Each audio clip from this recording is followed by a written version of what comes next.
Sex trafficking. It's going on in our city right now. I've done a lot of research on this subject, and with every word I read, the more and more real this topic becomes.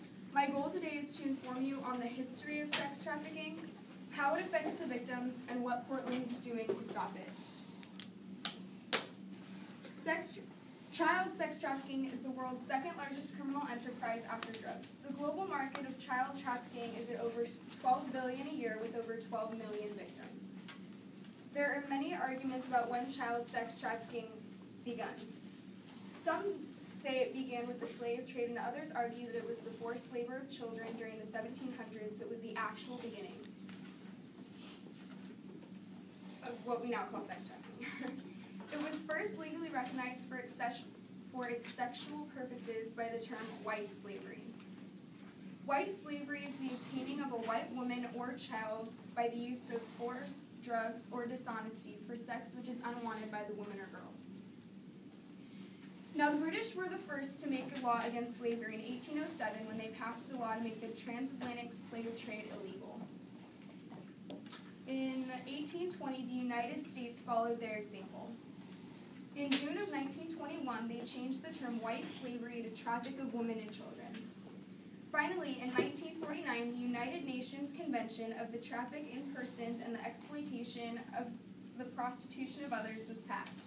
However, just like all the conventions before it, it only dealt with human trafficking that had a sexual purpose. It was only 12 years ago that the United Nations Protocol Against Trafficking Persons was passed, which made all forms of human trafficking illegal. As many as 2.8 million children run away each year in the USA, and within 48 hours of hitting the streets, 1/3 of these children are lured and recruited into the underground world of prostitution and pornography.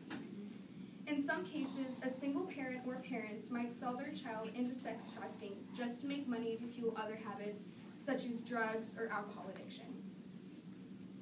The victims experience both physical and psychological pain. The buyers of these children use physical abuse such as starvation, beatings, rape, and gang rape to dominate and control their victims.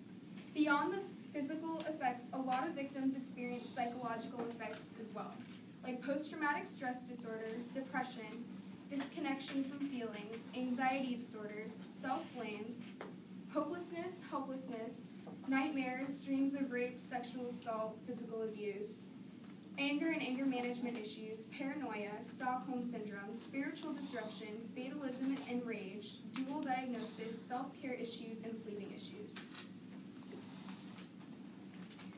Portland officials do everything in their power to help these victims. There are 4 services that are offered. 2 victim advocates from the Sexual Assault Resource Center are housed at the Gateway Center for Domestic Violence Services. That means that a trafficked person who comes into the center will receive support on site. There are also 4 shelter beds for trafficked youth that are open and operating. This opportunity is in partnership with the City of Portland, Janus Youth Programs, and the Sexual Assault Resource Center. Also, a pilot housing program is also available for adult trafficking victims. This program is in partnership with Joy and LifeWorks Northwest and the City of Portland. If you know anyone who is possibly a victim of sex trafficking, please contact the Gateway Center for Domestic Violence Services. The Gateway Center is a resource for victims facing any type of emotional, physical, or sexual abuse, including sexual exploitation. Thank you.